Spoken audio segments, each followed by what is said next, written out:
कमला के पति बहुत बड़े बिजनेसमैन थे। कमला के 3 बेटे थे, प्रकाश, आकाश, विकास।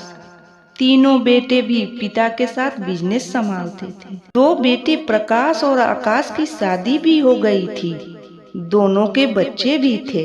धन, ऐश, आराम की कोई कमी नहीं थी। बस कमी थी तो कमला का व्यवहार सही नहीं था। वो अपने पति और तीनों बेटों और दोनों बहुओं पे हमेशा रोब दिखाती रहती थी।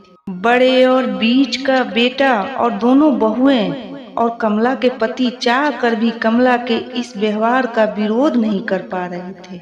लेकिन उसका छोटा बेटा विकास माँ की गलती होते हुए भी हमेशा माँ का ही पक्ष लेता रहता था। उससे कमला बहुत खुश भी रहती थी। दूसरे बेटे आकाश की पत्नी सीमा को एक बेटी हुई। कमला बेटी सुन करके और भी ज्यादा व्यवहार खराब करने लगी, जबकि बड़े बेटे के एक बेटा और एक बेटी थी। सीमा के भी एक बेटा पर से बेटी हुई थी, लेकिन कमला बेटी सुनकर बहुत ही ज्यादा व्यवहार खराब करने लगी, जिससे सीमा परेशान रहती। कमला की बड़ी बहू मधु ने सीमा को समझाया कि सीमा, क्यों परेशान हो रही हो? माँ जी का तो नेचर ही ऐसा है, हम सभी को तो सहने की आदत है। सीमा ने कहा, लेकिन दीदी मेरी बेटी हुई तो माँ जी क्यों खरा खोटा सुना रही हैं? ये गलत बात है। तो मधु ने कहा कि क्या करोगी? चुपचाप सुन लो, हम लोगों के पति कोई दूसरा काम नहीं करते। पापा जी के बिजनेस तो देखते हैं। अगर घर में माँ जी के बातों का कोई विरोध कर दिया तो माँ जी और पापा उसको घर से निकाल बाहर कर देंगे। और फिर हम लोगों का मायका भी इतना अच्छा नहीं है, हम लोग वहाँ जाकर रह सके। इसीलिए माँ जी की बातें सुनने में ही हम लोगों की भलाई है। कुछ दिनों बाद कमला के छोटे बेटे के शादी के लिए रिश्ता आया। लड़की का पिता भी बहुत बड़ा बिजनेसमैन था। लड़की भी बहुत पढ़ी लिखी सुंदर थी और दहेज भी मुंह मांगा मिल रहा था। सो कमला ने अपने पति से कहा कि ये ही शादी विकास के लिए तय कर दो। कुछ दिनों बाद शादी भी हो गई। विकास ने अपनी पत्नी काव्या से कहा कि देखो काव्या, इस घर में माँ की बातों का कोई जवाब मत देना, माँ के हिसाब से रहना। दोनों भाभी माँ के कहे अनुसार ही चलती हैं। घर में सभी माँ के कहे अनुसार ही चलते हैं, यहाँ तक कि पापा भी, समझी? काव्या चुपचाप पति विकास की बातें सुन रही थी। अगली सुबह काव्या नहा धोकर किचन में नाश्ता बनाने गई। उसके साथ दोनों जेठानियां भी थीं। तीनों देवरानी जेठानी हंसी मजाक करते हुए नाश्ता और खाने की तैयारी कर रही थी। तभी माँ जी आवाज लगाई, कहाँ मर रही हो तीनों? अभी तक नाश्ता क्यों नहीं आया? मधु और सीमा जल्दी जल्दी नाश्ता सबके लिए लगाया। काव्या को माँ जी की बोली अच्छी नहीं लग रही थी। वो मधु और सीमा को डांटे जा रही थी। इस बात को काव्या ने देखा तो उसको सही नहीं लगा।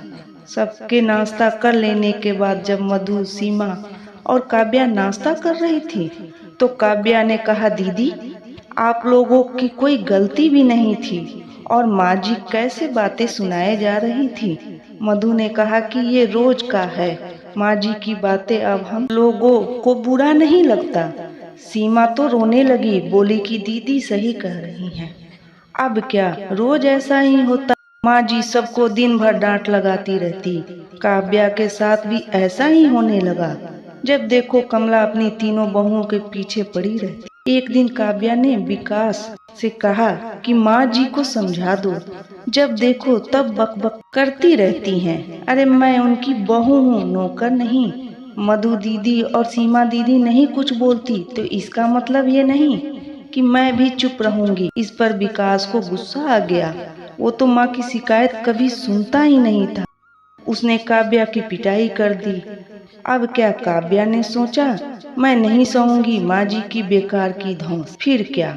कुछ दिन बाद काव्या से चाय की एक कप टूट गई। माँ जी लगी बड़बड़ाने, तुम्हारे बाप के यहाँ से आएगा जो तोड़ दिया, कमीनी कहीं की। माँ जी शांत ही नहीं हो रही थी, बड़बड़ लगाए थी। काव्या ने विकास की तरफ देखा तो विकास भी काव्या को गुस्से से देख रहा था। काव्या ने कहा कि माँ जी, एक कप ही तो टूटा है, क्यों इतना सुना रही हैं? इस पर माँ जी तो रोना धोना शुरू कर दिया।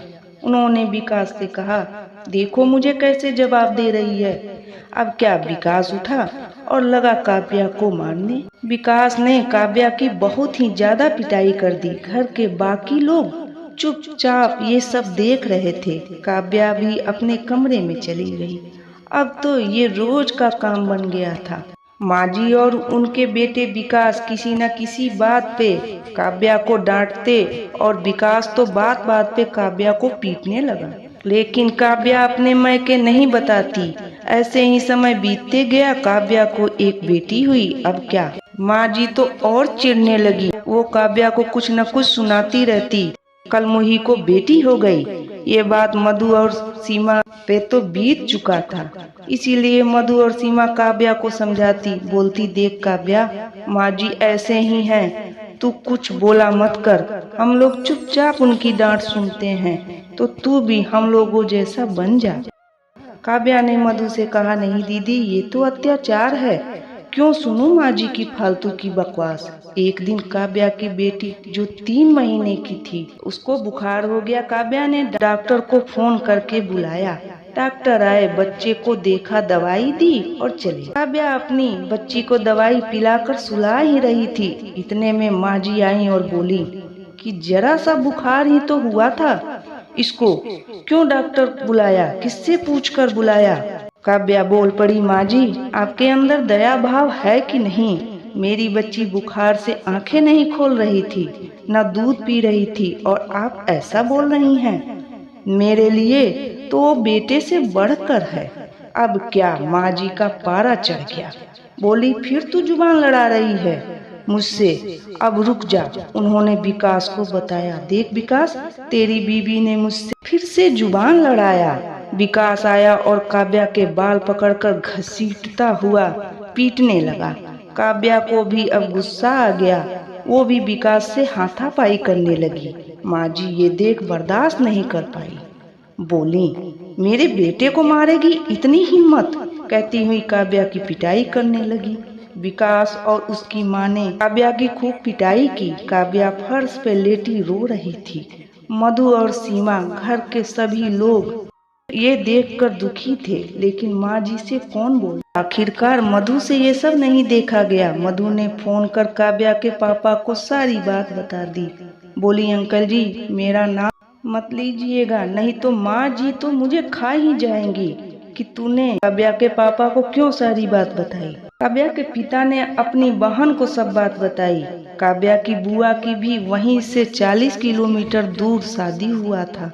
काव्या की बुआ काव्या से बहुत प्यार करती थी। करे क्यों ना, काव्या थी ही इतनी अच्छे स्वभाव की। काव्या के पिता बोले अपनी बहन से कि तुम जाओ काव्या के पास, मुझे आने में थोड़ा समय लग जाएगा।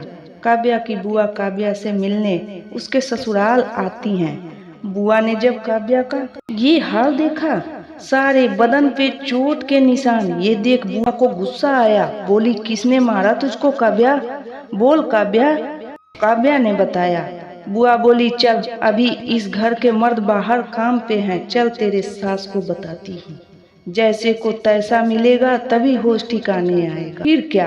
काव्या की बुआ ने माँ जी की चोटी पकड़ी और घसीटते हुए माँ जी को पीटने लगी। बोली, क्यों मारा मेरी भतीजी को? और कमला की खूब पिटाई की। मधु और सीमा अपनी सास की पिटाई चुपचाप खड़े होकर देखती रही। फिर काव्या की बुआ ने काव्या से कहा कि बच्ची को लो और चलो मेरे साथ, इस चुड़ैल के पास नहीं रहना है। अब काव्या अपनी बच्ची को उठाई और अपने बुआ के संग अपने पापा के घर चली गई। मधु और सीमा ने भी अपने अपने पति से कहा कि हम लोग भी माँ जी के पास नहीं रहेंगे। आप लोग पढ़े लिखे हो, कोई भी दूसरा काम करो और हमें भी सुकून की जिंदगी चाहिए। छोड़ दीजिए ये धन दौलत बिजनेस। प्रकाश और आकाश ने सोचा कि मधु और सीमा भी सही कह रही हैं। माँ तो बिना बात का बखेड़ा करती है, और कब तक हमारी पत्नियां भी माँ का धौंस सहती रहेंगी। प्रकाश और आकाश भी अपनी फैमिली लेके घर छोड़कर चले गए। हर बार बहू ही गलत नहीं होती, कुछ सास भी अपने बहू को बहू नहीं नौकरानी समझती हैं। अगर हर सास अपनी बहू को बेटी समझे तो बहू भी अपने सास को माँ जरूर समझेगी। बहू पराये घर से आई है, उसे अपना समझे, बहू को बेटी माने। मेरी कहानी अच्छी लगी हो तो लाइक, शेयर और सब्सक्राइब कर।